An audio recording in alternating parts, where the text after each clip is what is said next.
Pray that I return alive." These were exactly the words of Samia Shahid as she left for Pakistan to visit her ailing father. Does a woman have the right to control her own life? Or is family honor and reputation more valuable than anything else in the world? Samia Shahid was born on November 15, 1987, in Bradford, West Yorkshire, United Kingdom.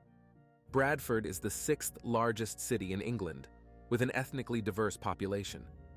Many members of the South Asian community have made their home there. It was there that a large family of Pakistani origin by the surname Shahid lived. Samia's parents, her father Chaudhry Muhammad and her mother Imtiaz, moved to the United Kingdom from a small village called Pandari in Pakistan. Like many others, they sought better opportunities for themselves and their family in the UK. Samia had a sister named Meeta. The girls grew up in Bradford under the influence of a blend of British and Pakistani culture. Being second-generation immigrants, they oscillated between these two cultural worlds, balancing the values and traditions of their Pakistani heritage and adapting to the realities of a Western country like the United Kingdom. The Shahid family and their relatives were quite well known in Bradford due to the number of businesses they ran. The parents themselves owned a limousine and car rental business. One uncle ran a fish and chip shop, and another uncle owned a flower shop. Imtiaz had 5 brothers, all well known locally. So Samia had many cousins, nephews, and nieces, and she adored her large family. Samia was a very friendly, cheerful, and lively girl, always smiling. Above all, she loved her father and was a daddy's girl. Chaudhry Muhammad's word was law to her. She was ready to do anything for him, whatever he asked, and her father reciprocated that love. Although Samia and Meeta were given the opportunity to receive a Western education, given that they lived in the UK, the Shahid family valued Pakistani culture and remained devoted to their Muslim faith. They were Sunni Muslims. Sunni Islam is one of the 2 main branches of Islam, along with Shia Islam. The majority of Muslims identify as Sunni. So the Shahid family adhered to certain rules. Although Samia loved driving fast, she was not allowed to drive. She would rent a car and drive recklessly, pressing the gas pedal without thinking. She liked to take care of her appearance, apply makeup, and style her hair. Samia worked part-time at the Bradford post office, though her father actually financed her, sparing no expense for his beloved daughter's wishes. Samia got almost everything she wanted. Friends, over 90% of viewers watch videos without subscribing to the channel. Check if you're subscribed. If not, please be so kind as to subscribe to the channel to support me. Her sister Meeta had somewhat different views on life, but despite their differences, the sisters' primary and undeniable value was family.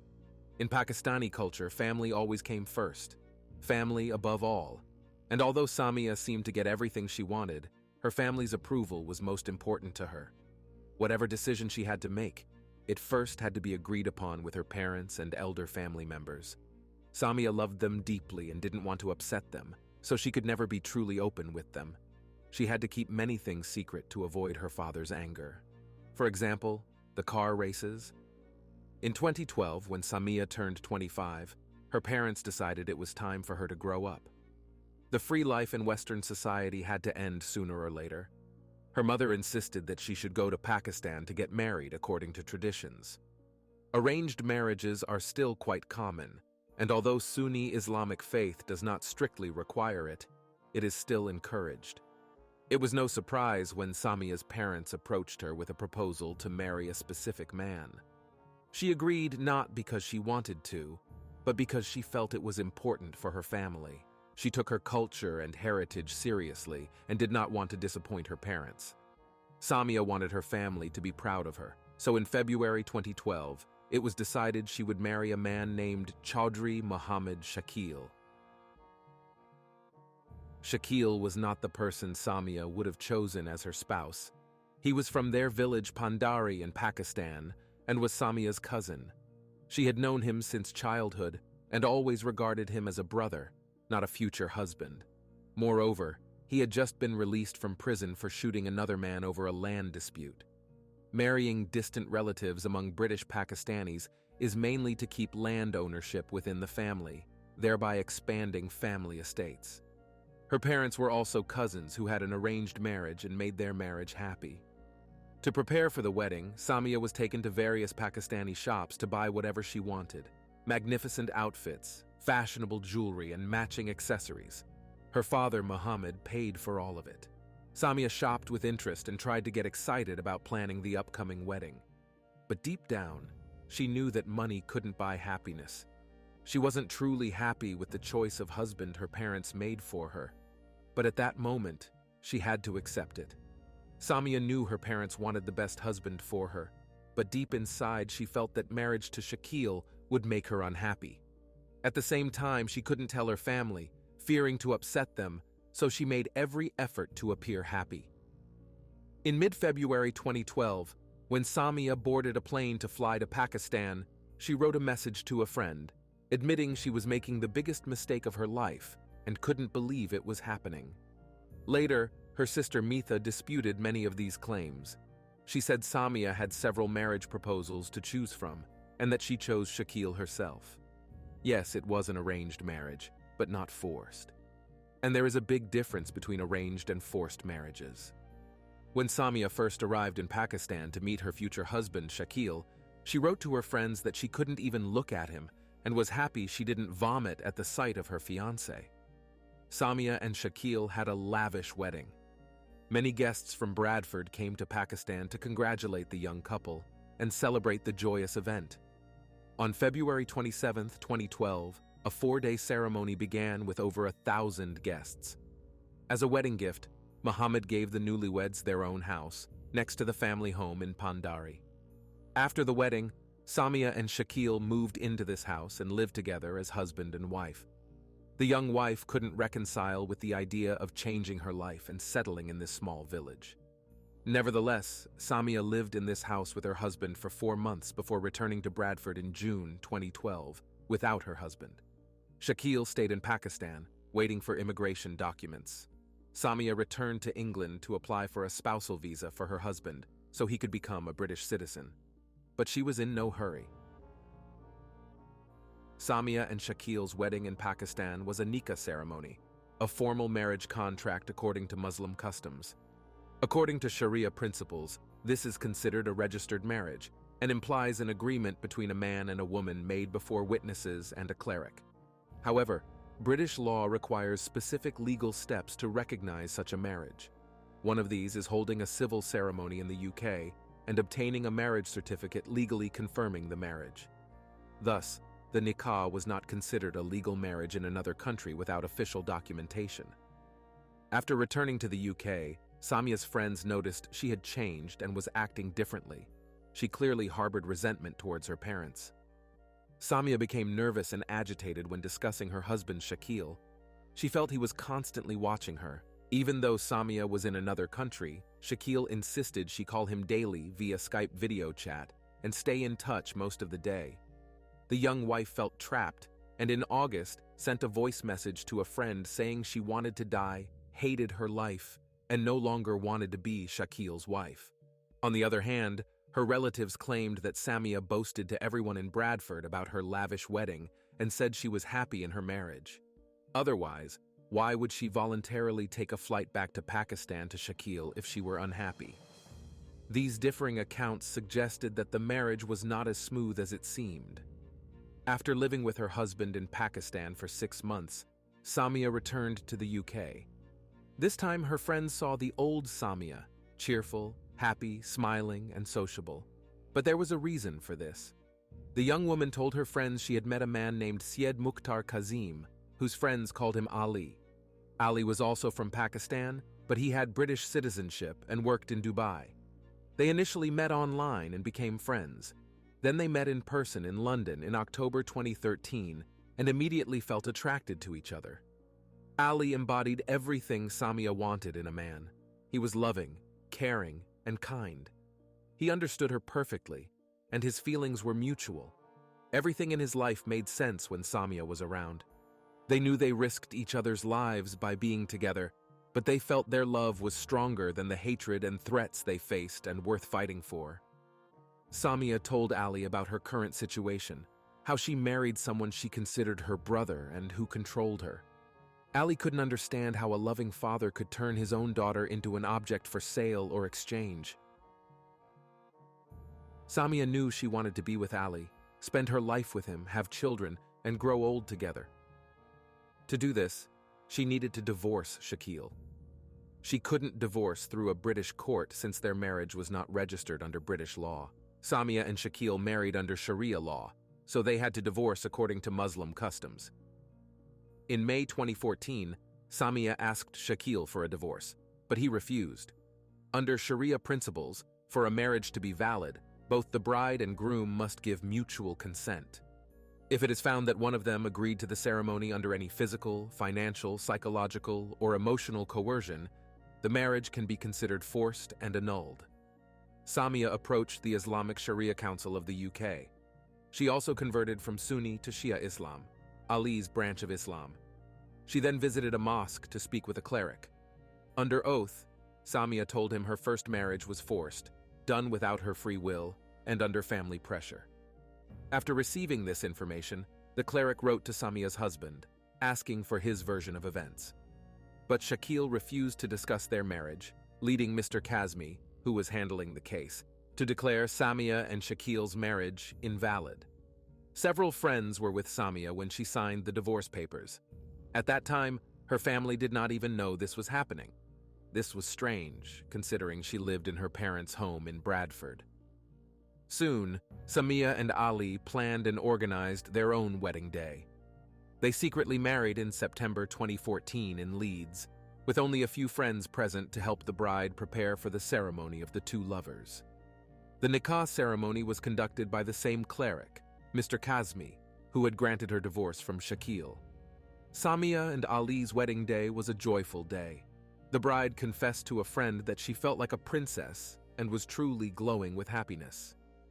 The newlyweds also registered their marriage at the UK Registry Office, but the wedding day did not mark the beginning of a peaceful family life with her beloved husband. Soon after, in October 2014, while walking down the street with her cousin, Samia was attacked in an alley by some men. Strangely, only Samia was harmed. She was beaten on the legs with metal rods. It was clear that the attack was planned in advance and that the victim was not chosen at random. The girls immediately reported the attack and the injuries to the police. Samia's legs were covered in red and purple bruises. This attack was likely organized by people who knew her family and was likely due to her marriage to Ali. The secret was apparently out. At that time, her new husband had to return to Dubai for work, and his young wife stayed in Bradford, waiting for a visa to join him later. It seems the Shahid family learned of the attack on their daughter from a phone call when she called her parents from the police station. But instead of support, she faced a barrage of insults. The police heard the entire conversation, while Samia's mother, Imtiaz, was unaware that others were listening. Samia did this on purpose to show the police the toxic environment she had been living in recently. She felt like a prisoner in the house where she once was happy, enduring unpleasant words from the people she loved more than life. It was hard to live in a family with such strong beliefs and long-standing values. Sometimes, Samia felt suffocated by constant control and couldn't escape the web of imposed principles. She saw no way out until she met Ali. For Samia, who grew up in Western culture and relied on her parents for everything, another life seemed unrealistic, a life where she could make her own choices and decisions. The secret marriage to Ali gave her the strength to hold on and not give up. Her parents only learned of Samia's divorce from Shakil in May 2015 and strongly disapproved of her actions. At least until then, they hadn't voiced their suspicions aloud. They claimed the divorce was invalid, since the Islamic Sharia Council had no legal authority in either the UK or Pakistan. Therefore, according to them, Samia was still legally married to Shakil. Her mother voiced the most discontent. Imtiaz repeatedly insulted her daughter, telling her to come to her senses and not disgrace the family. When Ali returned to Dubai, he hoped things would calm down. However, the newlyweds knew they would never be safe if they stayed in Bradford. Family disapproval could lead to tragedy. There are many stories of honor-related crimes. Fortunately, Samia received a visa to go to Dubai that same month. A few friends helped her secretly buy a ticket and prepare for departure. As soon as the documents were ready, Samia boarded a plane and flew to Ali the next day. It was a difficult decision, considering how much she loved her family. But for the first time, she went against her loved ones for her happiness, hoping this sacrifice would be justified. As soon as Samia left for Dubai, her parents reported her as missing to the police. The family simply did not want to accept that she had made her own choice and ignored their opinions. When they learned of their daughter's secret marriage, they considered the second marriage fake. They went to the Shia mosque's cleric, Mr. Kazmi, demanding explanations. They refused to listen to any reasonable arguments and equated their daughter's relationship with Ali to adultery, believing that under Muslim law, she was still married to Shakil.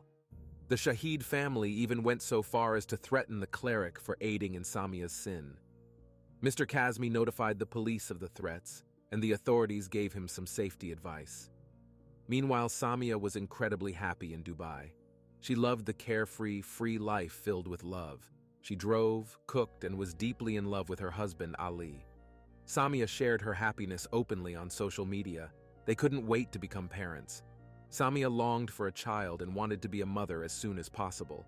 At the same time, she couldn't let go of her family and wanted to exist in both worlds, in Bradford and Dubai. Samia always dreamed of raising her future children in the UK.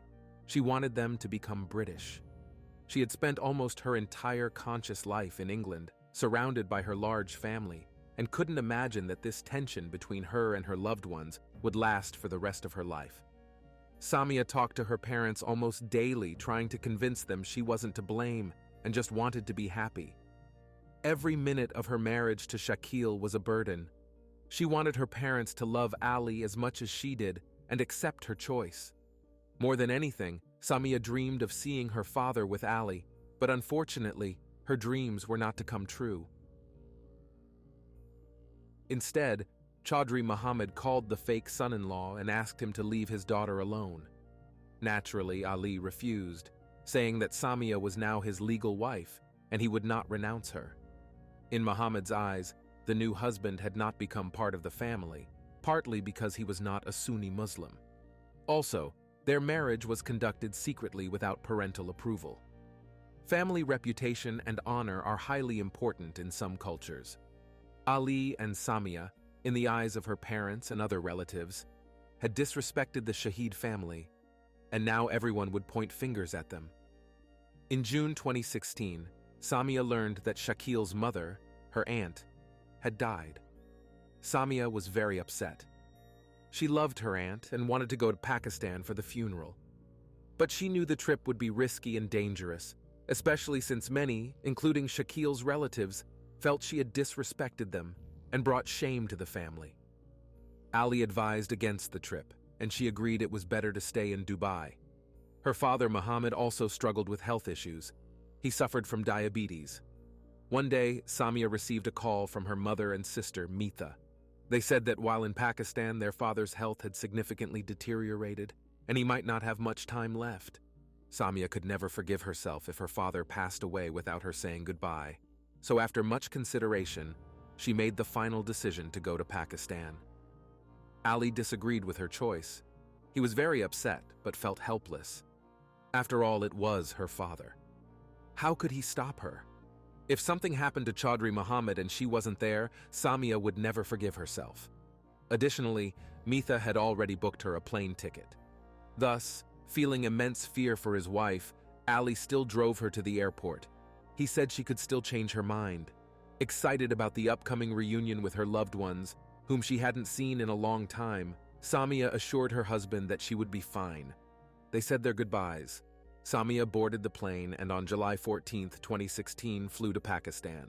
Before her flight, she sent a message to a friend saying, "Pray that I return alive." Don't forget to subscribe to the channel if you like this video. It's really important. On her first night in Pakistan, Samia stayed at a friend's house. She left her documents and return ticket there for safekeeping. Throughout her stay, She stayed in constant contact with Ali, assuring him of her safety. She spent all her time in Pakistan with her family. On July 18th, she visited her aunt's grave with her father. On July 19th, Ali told her about a bad dream he had, to which she replied, asking him to pray for her safe return to Dubai.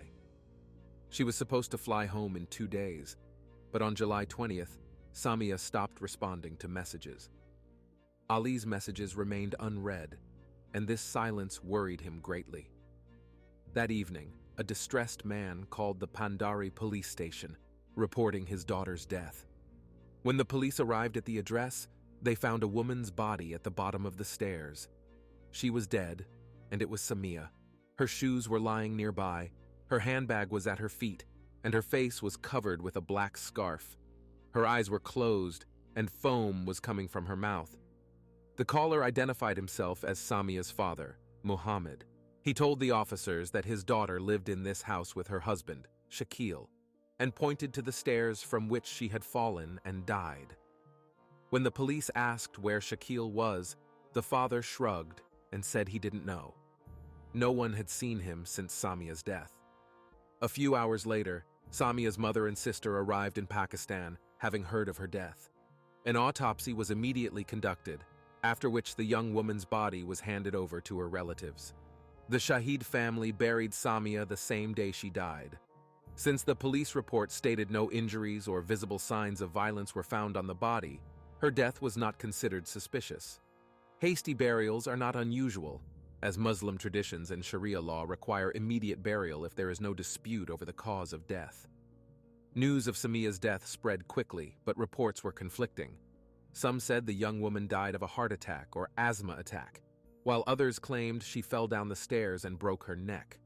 Local news agencies reported that Samia committed suicide due to severe depression over not having children, but her family denied this claim. Ali received a call from Samia's cousin, telling him she died of a heart attack. Ali didn't believe it at first, thinking it was a sick joke that they were just trying to keep her in Pakistan. He took the first flight to be with his wife. When he realized Samia was truly dead, he went to the Pandari police station and reported that his wife had been killed. Ali explained how Samia left her first husband, Shakil, and how her family was furious about it. His story clearly changed the police's perspective on Samia's death. They speculated it might have been an honor killing but could do nothing since the body had been buried. When news of the mysterious death of a young British woman spread in England, representatives of a news channel contacted Samia's father, Muhammad. In an interview, he insisted that his daughter was happy in her marriage and that her husband's name was Shakil. He completely denied the existence of Ali, calling him a blackmailer. Eventually, Ali received a copy of Samia's autopsy report. It stated that a reddish-brown bruise was found around her neck, and the cause of death was listed as strangulation. Male semen was also found inside her body. It is suspected that the police were initially bribed to conceal the true cause of Samia Shahid's death. Ali immediately held a press conference in Pakistan, showing the media photographs of the bruise on his wife's neck. He wanted what happened to Samia to be widely known, so he could find out how she died and who was responsible. Following this, Ali required 24-hour police protection as he began receiving numerous death threats. Samia's friends in the UK were also proactive. They contacted a member of parliament from Bradford, Naz Shah, through their acquaintances. The MP wrote directly to the Prime Minister of Pakistan, informing him of Samia's death and daring to call it an honor killing. Only then did Pakistani police begin a thorough investigation into Samia Shahid's death. Naz Shah's intervention had consequences. 2 people from Bradford were arrested for threatening the MP. 8 days after Shakil fled, he was found and brought in for questioning along with Samia's father, Chaudhry Muhammad. Shakil confessed that he wanted to force his wife to annul her marriage to Ali and stay with him in Pakistan. He was angry that she left him and prevented him from moving to the UK. On the morning of July 20th, he searched Samia's belongings for her passport and return ticket, but found nothing. Shakil tried to stop her from returning, but Samia refused. Enraged, he pushed her onto the bed and raped her. His semen was found inside her body. Samia then tried to escape the house where she felt trapped during their marriage. But her ex-husband caught up with her, wrapped her scarf around her neck, and squeezed it tightly. Her father denied any involvement.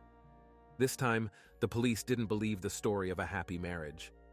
Investigators believed that both the Shahid and Shakil families disrespected Samia's attempt to divorce, marry another man who wasn't a Sunni Muslim, and escape with him to Dubai, thereby ruining Shakil's chances of moving to the UK and disgracing the family. To them, a woman's desire to live her own life was an unimaginable luxury and a betrayal of the family. When Samia tried to escape from her first husband, she ran into her father, who nodded to Shakil in approval. While Shakil strangled her, Mohammed held his daughter's legs. Then Shakil fled, and her father tried to cover up the crime as an accident. The problem was the lack of evidence. Although Samia's death was ruled a homicide, it was impossible to prove who killed her. In September 2018, after 2 years in custody, Shakil was released on bail. Despite his police confession, it was insufficient for conviction in Pakistan. In 2019, he remarried a British Pakistani woman and applied for a spousal visa to enter the UK, as this was his ultimate goal. However, MP Naz Shah ensured his visa application was denied. After 4 months in prison, Chaudhry Muhammad Shahid, Samia's father, appealed to the Supreme Court and was released due to insufficient evidence. The court found the evidence inadequate to hold him in custody. In January 2018, he was hospitalized for kidney failure and died in a Lahore hospital at 52. In October 2016, arrest warrants were issued for Samia's mother and sister, but they managed to return to the UK. From there, Meeta gave a completely different version of events. She claimed their family was free, and their parents never forced them into anything. Instead, Samia often complained to her about life with Ali, saying he took all her money and she lived in hardship in Dubai. She even sent photos showing her life far from luxurious. It seemed Samia had a different vision of her life in Dubai. Meeta believed these accusations destroyed their family, tarnished their reputation, and left them in poverty due to false claims. Regardless, it does not change the tragic fact that a young woman was sent to her death at the peak of her life by those she trusted and loved. Samia Shahid deserved the chance to make her own choices, whether she made mistakes or not. No one has the right to take someone else's life. It's just a pity that the men of the Shahid family never understood this. This is the end of the story. Like the video and leave your thoughts in the comments. This was Jeremy. See you soon.